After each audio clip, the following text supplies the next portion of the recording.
Good evening, this is Denez Human and welcome to this little games guide to Medieval 2 Total War, where today we're going to have a look at how you can create your own perfect city or castle at the very start of the game. To do this, we are of course going to edit the game files. Now, there is of course a conversion mechanic in the game to do with switching castles and cities. But we're going to do more than just that. No, we can make Paris a full-blown citadel at the start if we like. In fact, we can have whichever buildings we want. In fact, we can just have cannons on turn one. So let's get into the game files and let's just play around with this. Before we jump straight into the game files though, we should have a quick look at the mechanics themselves, because any changes we make are going to have a fair few knock-on effects. And one of the main things you want to do is change cities around to castles. There is a mechanic for that. So let's have a look how that works first, and we'll have a better understanding before we start fiddling with the files. Here we are then at Le Grand Paris, and you can see here that we are currently a city with a variety of buildings, and we have the option here to convert to a castle. Now of course, if we click on that, it will give us the big conversion warning. We can click on the old tick there, and it will start to convert us over to a castle. A couple turns, it does cost a fair amount. Now, this will get rid of these two buildings here because they exist only for the cities, and it will switch around the church, the town guard, and the wooden walls over to their castle equivalent, obviously just keeping the roads as they go. So we'll just speed up this process by processing that. You can see now we are Le Grand Paris de Castle. So we're now a big castle, which is nice. You can see here that, yeah, we've got ourselves a drill square rather than the town guard, and we've got a small chapel rather than the church, and the other buildings have been destroyed. It's a similar story down here in Toulouse, where of course we have ourselves a castle with a bowyer, stables and a port.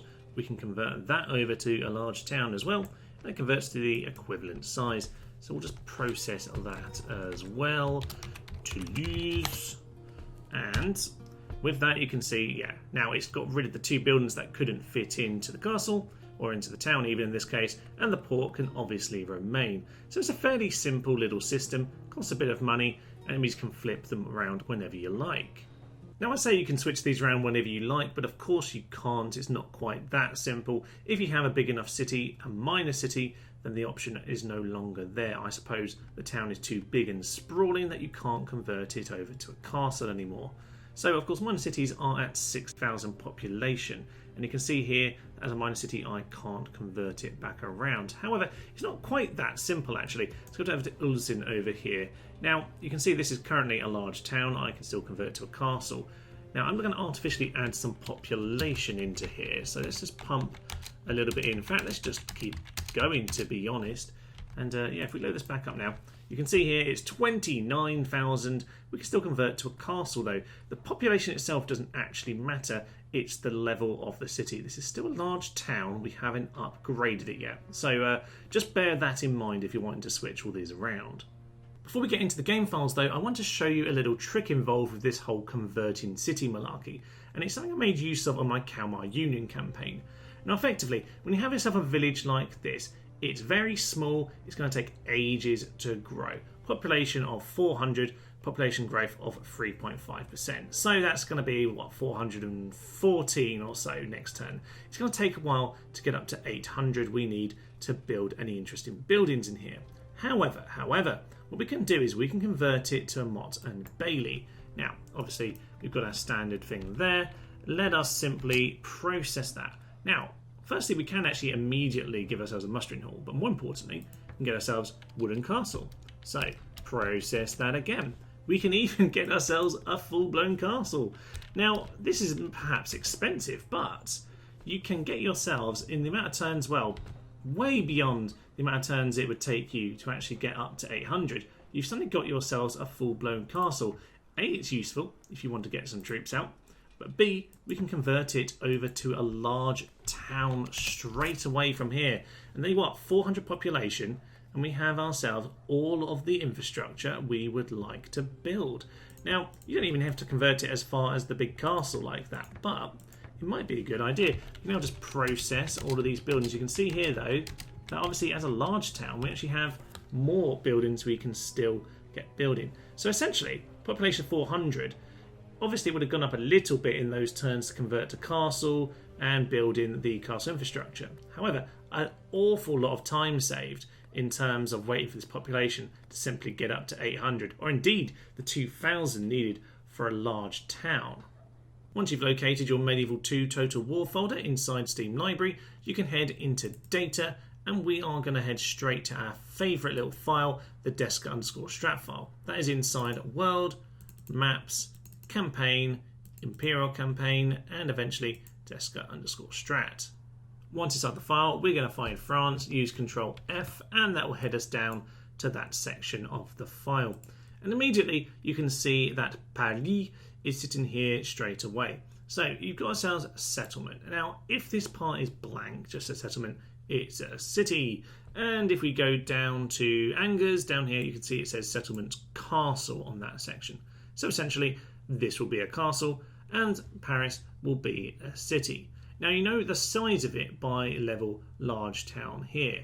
You'll notice under Angers it still says level town. It doesn't say castle or motte and bailey or fortress or anything like that. It still refers to its level as town. So it's worth bearing that in mind. You don't need to change this part at all unless, of course, you want to make your city bigger. Let's keep it simple for now, though. Let's just change Paris over to a castle. So we're just going to copy that and we're going to paste it in there. Now, this isn't a perfect way of doing it, by the way, but let's just see what this small little change does. Here we are at Le Gay Paris, and now it is a castle.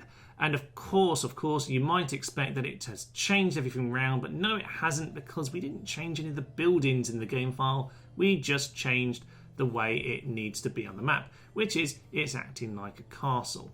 But the buildings themselves are still what we left them as. We need to change that a little bit later, so we'll get into that. But for now, let's just look at what else is going on in the town, because it's just a little bit confused.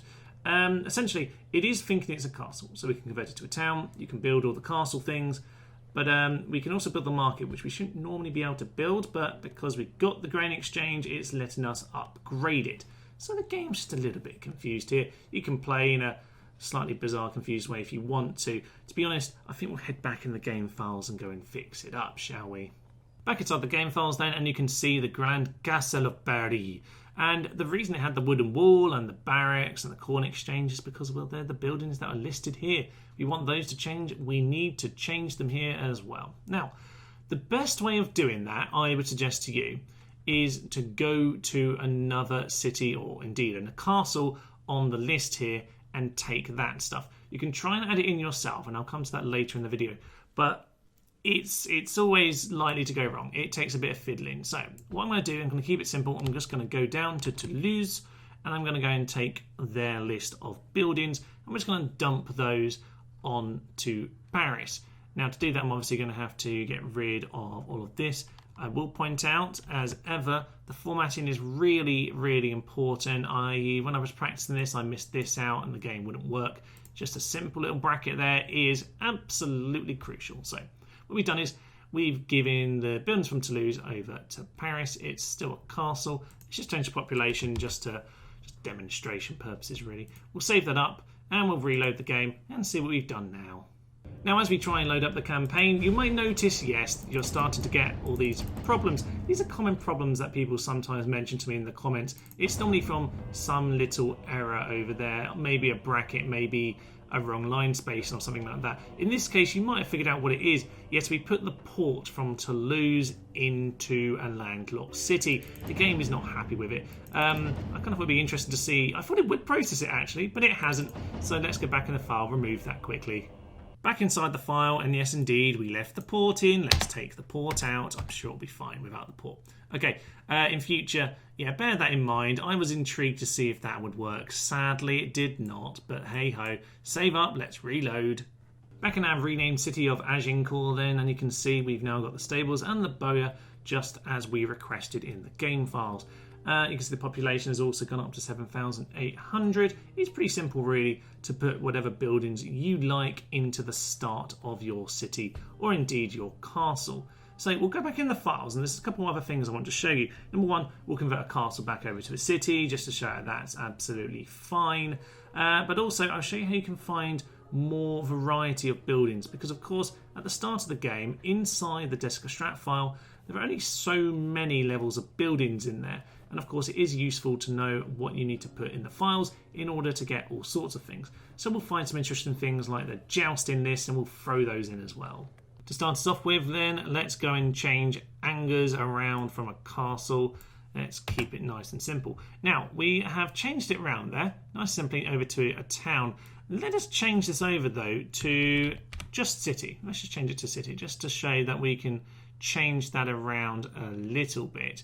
Now, what do we want to do? Well, we want to change things around just a little bit.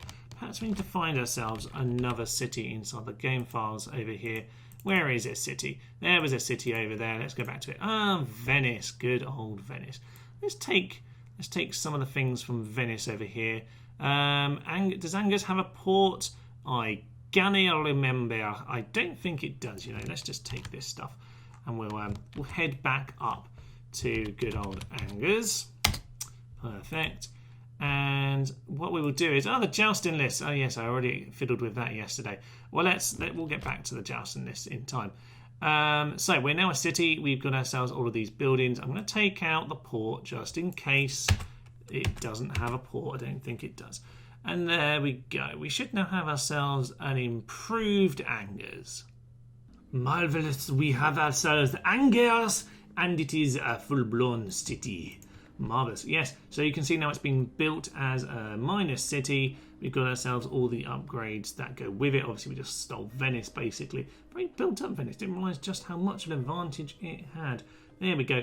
It works both for the castles and for the cities. We can't convert this one back, of course, because we are now a minor city. That is the level I decreed it to be. So, lastly then, what we need to do is head back in the files and add in some buildings that you might not be able to find listed in Deska Strat. So to do that, we're going to have to do a little bit of referencing. In order to find the names of the buildings we're looking for then, we need to head into Medieval 2 Total War, and we need to make sure we've used the unpacker tool. Now, I do have a video on how to use that if you're a little bit unsure, and of course there'll be a link in the description below. But for the time being, we'd head back into data. So once you've unpacked the files, you'll find all of these files down the bottom here. What we want is export Deska_buildings. And we don't actually need to change anything in this file. We're just using it as a reference. Basically, we just want to find the names of the buildings here. So let's go to the jousting list then, because I think they're a rarely seen building and we want to make use of them. So the building itself is called the tourney. So that's really important. You've got to find what the name of the building list itself is, and then you can put the specific building. So if you want to go and build the tourney fields, we need to know that the building list itself is the tourney, and then the building we want specifically are the tourney fields. So I'm going to copy that. I'm going to head back across, and I'll show you how we can use that. Back inside Deska_strat file then, we're going to head down to Toulouse because the tourney fields are of course for a castle. So I'm just going to paste this down here just so I've got it to cut and paste when I need it. And what we want to do is just copy one of these little sections, and we're just going to change it around. So I'm going to tab that over across the middle, and what we need to do is simply destroy the castle port. What we want here is we need to type in what it is. So for example, here are the equestrian stables. Equestrian is like tourney. It's the name of that particular building tree. So we want to write tourney over here, and you want to spell it correctly, of course. That does help an awful lot. Put a space, and then we want building exactly the type of building we want. We want the tourney fields, and then we're going to put that in there. That will allow us to have this building inside the city. Of course, there aren't going to be any tourney fields at the start of the game. You won't find it inside Deska Strat, but you can find it in the export Deska buildings file in order to put it in here. I will say now, this is fiddly. I've had tons of issues when I've been trying to do this, but this is essentially what it wants. It wants the name of that particular branch of the building tree, equestrian, or in this case, tourney, and then the exact building, the stables, in this case, the tourney fields. Let's have a look at one more example, this time in a city then, and then we'll load up the game and check it's all working fine. For the cities then, I'm going to add this building here, the Professional Military Officers Academy. Fairly late game building, only a few select factions can get hold of. Now actually, for the French, this gives them mounted archers, which is rather marvellous. Anyone knows me will know I love a horse archer, so it's even Even the darkest clouds have themselves a silver lining, eh, France? So, yeah, this is obviously the line we need, professional_military, and that's the specific building name. Just go add that in, and then we had to load up the game once again. Back inside Desk of Strat, then you can see I've added in the Professional Military Officers Academy over for Angers. I've also added in some cannons. Why not? Let's just have some turn 1 cannons. Here we are then back inside our French Empire, and you can see I've renamed Rhymes this time to its correct name. As for Angers, though, we have ourselves the important thing, which is the Royal Officers Academy. We can get the Gendarme, which I have no idea how to pronounce, of course, and the French Mounted Archers, who I must say look really pretty good. Good morale, good stamina, effective against armour. That's just ridiculous. Wow, I should really play a game, a good, slow, tall campaign as France and get to this these later era buildings because they are beautiful. Oh yes, of course, with the Royal Arsenal. Oh yes, the Basilisk, the Serpentine, the Grand Bombard. Can we get these at this? Yes, we can. Woohoo! We bypassed the era little tick box affair in the game. Lovely. We can get all of these guys straight away and down to the city, by the way. So yeah. This could be a lot of fun indeed. Let's go line up a couple of those. I can even wait for the French Mounted Archers because these bombards are great fun. Okay, slightly making the game a bit easy with this, but nonetheless, I think that could be a lot of fun. I can muck around with that. Anyway, down to Toulouse, of course. By the way, if you're wondering, this is actually named after a restaurant. There's a restaurant called Toulouse in Southend-on-Sea, down in the south of England, named because it used to be a set of loos on the beachfront and they turned it into a French restaurant. So rather than being Toulouse, it is Toulouse French Restaurant. So I've named this in its honour. What are we doing here? Of course, yes, the Tourney Field. Tourney Field, an underrated building as well, one that I never really see or build. I think I just blitzed through the game too quickly when, in fact, this game is built for you to take your time a little bit. And really enjoy each era as it comes along. And the late era of this game, I just feel they put so much work into it. There's so many interesting, fascinating buildings you can make use of, and I don't really build this enough. This is great. Two experience for knights, free upkeep, bit of public order, which, to be honest, in a castle, wow, you can get away with all sorts of nonsense then, because you don't really need the public order there. But that's a lovely building. I think there's a lot of mucking around you can do with this. Rename this to its proper Rome Total War version, of course. Yeah, there's a lot of fun you can have with this, so I'll leave it to you. I hope I've given you some good ideas. Any ideas for me, by the way, down in the comments. I'd like a little random new series, maybe based on some of this nonsense. Who knows? Thank you for joining me on this little guide of how to mod cities and castles at the start of Medieval 2 Total War. I hope you've had some good ideas here, honestly. I played around an awful lot more with this than I thought. It was starting out as just a small video of how to change the castle to a city on the desk_strat file, but I don't know, there's so much more you can do with it once you start with that. So do enjoy, do let me know in the comments below what little experimenting you're going to be doing with it, because I think there's plenty of fun to be had. But for now, I will leave you. I'm Thomas, this is Nerds to Human, and this has been another guide to Medieval 2 Total War. Thank you and goodbye. By Jove, it is a marvellous, marvellous day. Spiffing, one would say. Any one for Pims. He has seen the light. He's joined the anarchy. He is cruel and cunning. And you know what? He likes a little drink, and I think that's marvellous. La la la la la la la, chop your way through the peasants. One shot! No!